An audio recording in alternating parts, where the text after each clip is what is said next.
gentlemen, I am your news and podcast director, John Christopher Collins. You can call me JC. It is the 4th of October, Friday, 2019, 11:30 a.m., and we're at Evangel University. Again, I'm your news and podcast director. Joining me is a very special guest, I'd say a staple of the comm department. Oh. I came in as a freshman. This man was just, I don't want to say an idol, but he was kind of an idol. Wow. And so, man, you know, what God is doing in this man's life is great. It's homecoming weekend, and I thought, what a better way to kick off homecoming weekend than to get a recent graduate of our comm department in here to just talk about what God is doing in your life. Yeah. So, Michael Gibson, thanks for joining me. Yeah, thanks, JC. I appreciate it. And you know what's funny is that I remember when you were a freshman, and it was I think my last semester, and I was sitting out. I was sitting out in the in the kind of the lobby area here in the comm building, right. And I remember you came up to me and you said such nice things to me and about EUTV and things, right. and so we connected because we're actually from the same place. Yes. So we were both from Branson, Missouri. Right. And so we got to talk about that and talk about life a little bit, and so it's been so fun to be able to watch your journey through these last few years. It's been fun to watch your journey. Oh, thank you. So that's why we're here. And really, we talked about this before the podcast, guys, but the legacy that is on Evangel is so monumental. And it really hits home with me, oddly enough and ironically enough, during homecoming. You've got all these people that most of them I've never even met, and we're all here under one umbrella. Yeah. And it's even beyond Evangel. It's under the body of Christ. And I just think that is so cool. Yeah. So what have you been doing since graduation? That's a good question. You know, I have been on the most incredible journey that I think the Lord has put me on. And you know, for me, so I graduated in 2017, spring of 2017. And I was, I was a broadcasting major, which we're sitting here in the radio studio in the comm department, which I've spent a lot of time in. And so I remember I walked across the stage, and if you would have asked me in that moment where I wanted to be in 10 years, I probably would have told you I wanted to be on national television, working in New York City on the Today Show. And so that's kind of the path that I felt like, that I had put myself on. But it was interesting, JC, because I ended up, after you graduate, you have to get a job. And so I ended up calling. Really? Yeah, I know, right? The stress. I know. Totally understand. And so I ended up really, and this is probably discouraging to you because you're a senior, right? Right. Yeah. So I called the stations all over the country, and I could not get a single interview. I know. And so I remember I was like, it was almost like a disbelief. I'm embarrassed to say, but maybe even a little bit of an arrogance because I was like, I started this television program when I was in college called Ozarks Big Bite, which was kind of like Diners, Drive-Ins, and Dives just here in the Ozarks. Right. And I was on the radio before that, and had a lot of experience here in college. And so I only really could get one interview, which was in the middle of rural Kentucky, which I shared a little bit about this in I spoke in chapel. But I remember to elaborate on that, I really found myself in a place where I really didn't know why the Lord wouldn't let me progress forward with with my dreams and my passions. And I thought, Lord, you've equipped me with this broadcasting experience, and you've put all these dreams in my heart, and I don't really understand why I'm not getting, even an interview. And so I remember that summer, I graduated, and we took a family vacation to San Antonio, Texas. And this, I was there, and my grandfather, his name was Gary Smalley, and he was wrote books and spoke all over the world, and so I grew up right next to him on his farm in Branson, and so really my whole life I had spoken over me that I was going to follow my grandfather's footsteps. I was going to follow my grandfather's footsteps, and so I always kind of said to people, oh, that's so kind of you, but I'm on my own path, and I have my own passions, and so they would just say, well, they'd say, you can think that, but this is what's going to happen, and so, but I know, right, and so I ended up really having to come to terms, and I remember Dr. Pace Miller. who was a big person, a big professor to me in my life. I remember she said something in a class once, and when you hear people say stuff and you're like, I'm going to remember this for the rest of my life. Right. This was one of those pieces of advice. And she said, don't pray for success. Don't pray for fame. Don't pray for lots of money. But she said, just pray that you're in the center of God's will. In the center of God's will for your life. And so I remember that when I graduated, and and so that's the prayer I started praying as I started praying, Lord, I just want to be in the center of your will. And so I don't know if that's on national television. I don't know if that's on, local television, or I have these passions, and I believe you've given me these gifts for a reason. Right. And so I remember I was in San Antonio, Texas, and my grandfather's ministry is now in Houston, Texas, and it's ran by my uncle, Dr. Michael Smalley. It's called the Smalley Institute. And so they have all of my grandpa's, resources. And so I remember one of our staff members at the Smalley Institute called me when I was on vacation in Texas, and they said, we had received a phone call from this random person asking if Gary Smalley's grandson Michael Gibson had finished that book yet about his grandpa.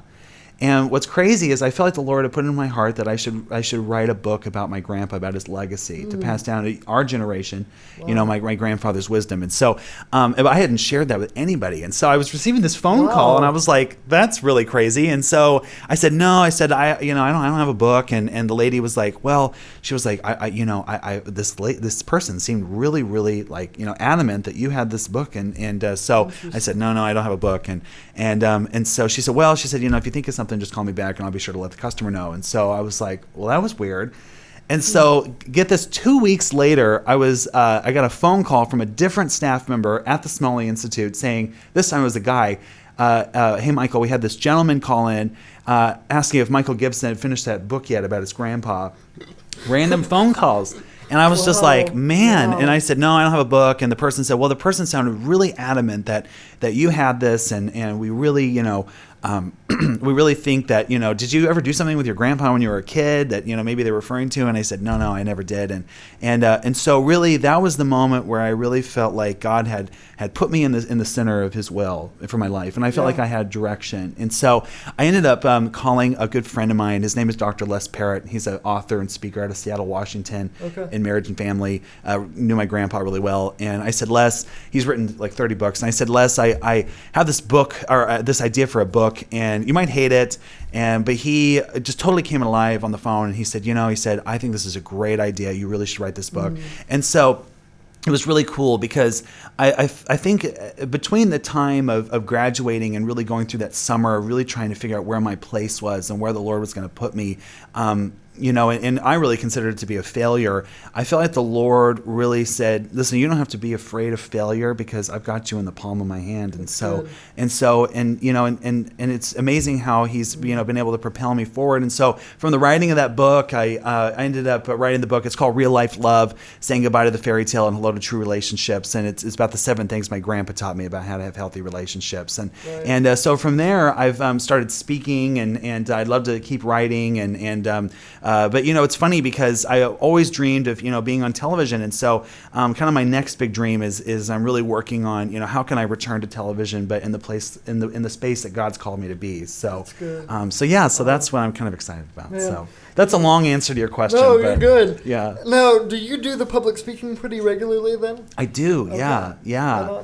Yeah, so I grew up on stage with my grandpa. So my very first ever speaking opportunity was at one of his conferences, and it was in Mexico City.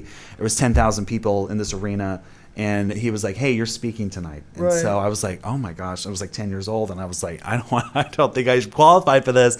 And so he ended up putting me on that stage.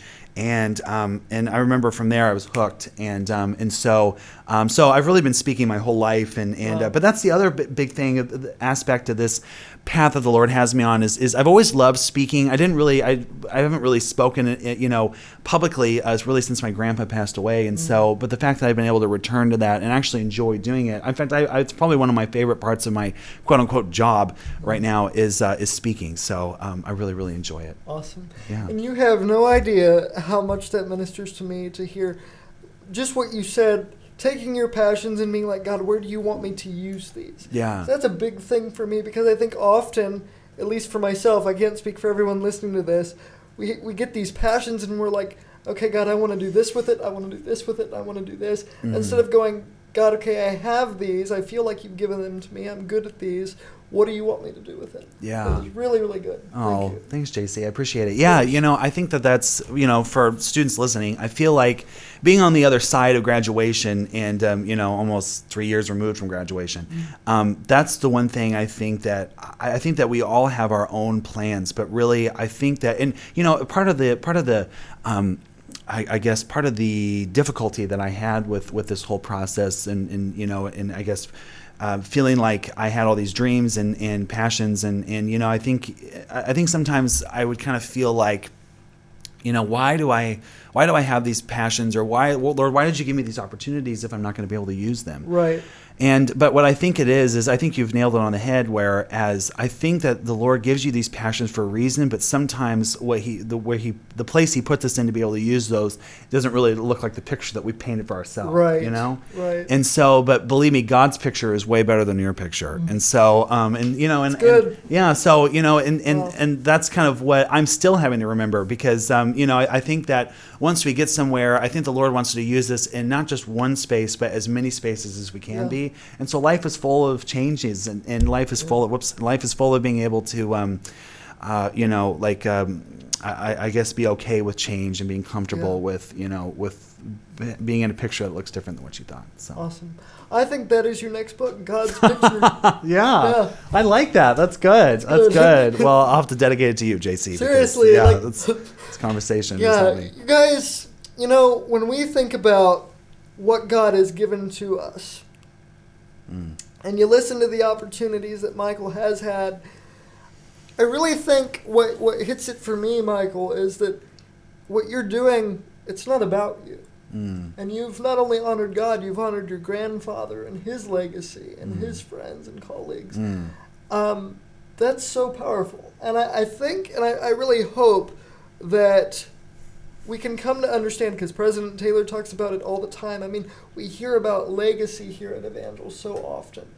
I think we have to remember there are so many people that have come before us, and we can often get so caught up in, I'm a student, I'm supposed to have a job when I get out, what do I do to better myself? And those are great things, but it's bigger than just us in this moment in these 4 years. Yeah. I think you really hit that. Oh, thank you. Yeah, that's a very good point. And for me, I had this grandfather who was one of the best, one of the top relationship experts in the country. And so for me, I've always I guess it's almost a sense of, I think what's important is that you need to understand that it's like you said, it's not about you, but that it's, you wouldn't really have the things that you have unless those people walked before you. Yeah. So it was really neat because I got to witness a few of the pioneers, which I was told about them by Dr. Taylor yesterday. And so pioneers are the very first graduating class from Evangel University. And so, but I just felt this overwhelming sense of joy meeting them, because really, if that was the very first class that that graduated from here. And so if those students hadn't walked in this place almost 40, 50 years before me, I probably wouldn't be here either. And so they were part of, launching this dream, which was Evangel University. And so for me, that's how I felt with my grandfather, is that, he really, I watched him, get on his knees all the time and pray and it was just really this pillar of faith in our family. And so for me, it's really, it's not necessarily my ministry, but I feel like it's a continuation. It's almost like, I when I first started all this, I did a lot of reading of the story between Elijah and Elisha, because Elijah mentored Elisha, and one of my favorite Bible stories of all time was when Elijah was going to descend up to heaven. And Elisha was with him, and all of the prophets around them knew what was going on, and so they were saying things like, "Don't you know what's going to happen? Don't you know what's going to happen? Don't you know what's going to happen?"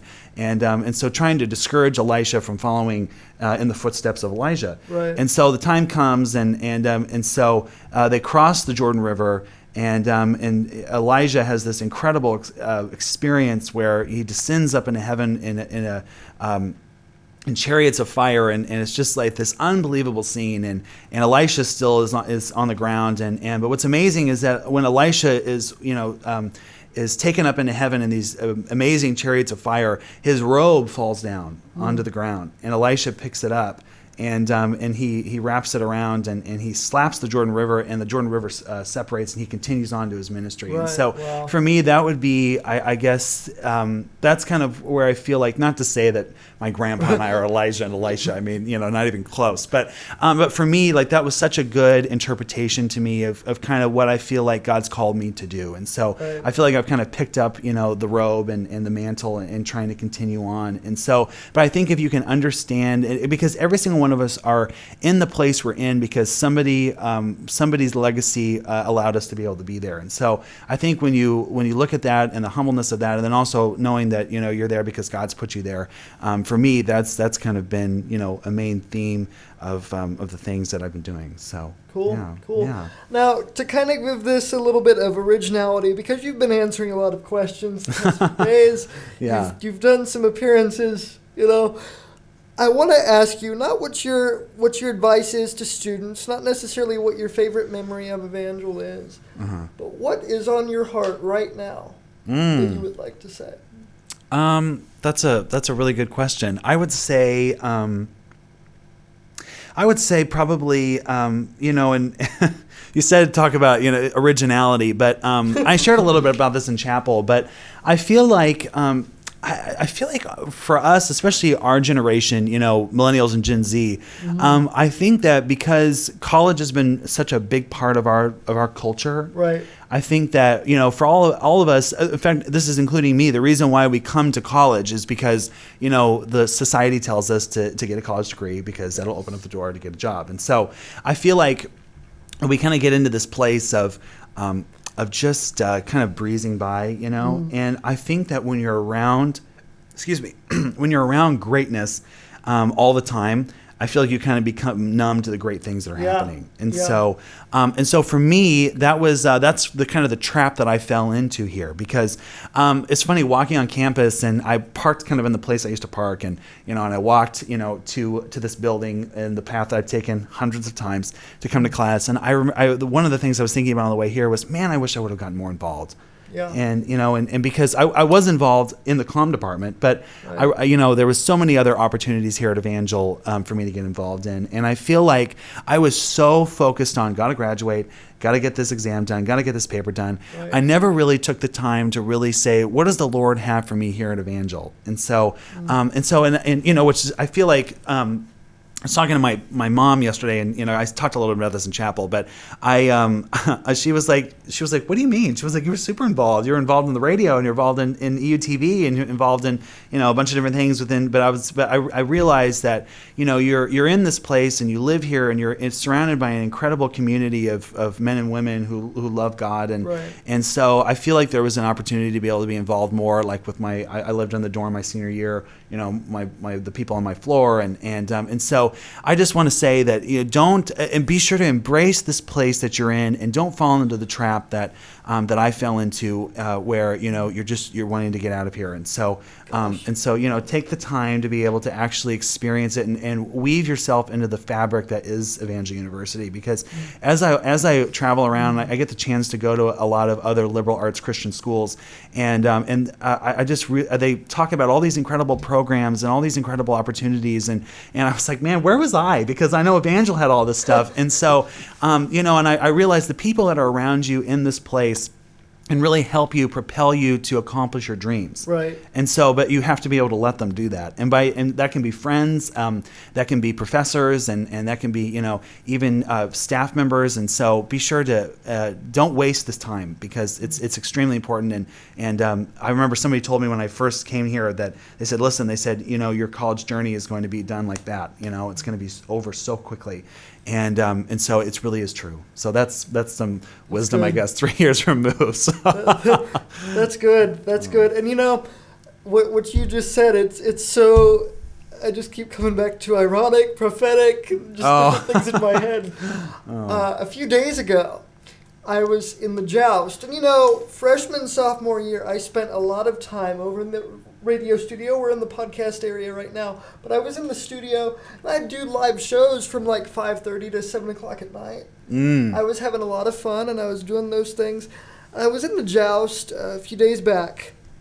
I just thought, did I really put myself into other things like I could have, or was I so focused on God, I've got to build what I'm trying to build, and did I miss out? And so I'm right there with you. I'm like, I want to enjoy every last moment that I have. Yeah, absolutely. Because when I was in your shoes, I was, I spent a lot of time at DJing a radio show, on a real radio station here in town. And then also I was trying to build a television segment. And so that was a lot of time, and I remember I was doing a lot of extracurricular things, and I really wish I would have honed in more here. And so that would be, I wouldn't say it's a regret, but it's just something that, because I think the Lord, really, I think, everything happens, according to his plan. So I feel like, a lot of that was just the path that he had for me. But one thing, for example, yesterday in chapel, I was sitting there with Steve Grant, who's, for those of you that don't know Steve, he's a big anchor. He's probably the biggest anchor, television anchor here in the Ozarks. And I remember he was saying, he said, I was talking to my friend who is now the lead photographer for CNN and who was an Evangel alum. And so I think one of the things I wish I would have done was I wish I would have really taken advantage of the connections, because we're kind of all one family, and so and every single Evangel alum I've reached out to has been extremely generous to me. And so that would be one thing, like one simple piece of advice is whatever you want to be or whatever you want to do or whatever your dream for your life is, talk to the staff here and and talk to the people that are like the professors and Dr. Taylor and just say, this is a dream of mine. Is there somebody out there in the field that can help me be able to accomplish that? And so, because a lot of times those phone conversations really do turn into incredible opportunities. And so that was another thing I really wish I would have done. But so this community is very special, and embrace this place you're in and take advantage of it as much as you can. And for those of you like you, JC, who's on the verge of graduating next semester, I would say it's never too late. So so be sure to dive in. Awesome. Guys, it's been a great time with Michael Gibson. Thank you so much for joining us. Do you want to plug your book real quick? Oh, sure. So my book, Real Life Love, Saying Goodbye to the Fairy Tale and Hello to True Relationships, and it's available anywhere books are sold. And and I'll even come and sign it for you too. So Awesome. Do you have a Facebook page or a website? I do. Yeah. So michaelgibson.org is my website, but I'm on Instagram and Facebook as well. I have a Facebook page, and it's been a little confusing because I have a private Facebook page and a public one, and so I never post on my private one, but I always post on my public one. So that really is the place where I hang out, and then also my Instagram as well. So, wonderful. Yeah. Thank you so much for joining me. Awesome. Guys, until next time, this has been a great time with Michael Gibson. If you have any requests for further interviews, let me know. Thank you so much for joining us. Until next time, God bless you, and may the peace of Christ reign in your hearts. Bye-bye.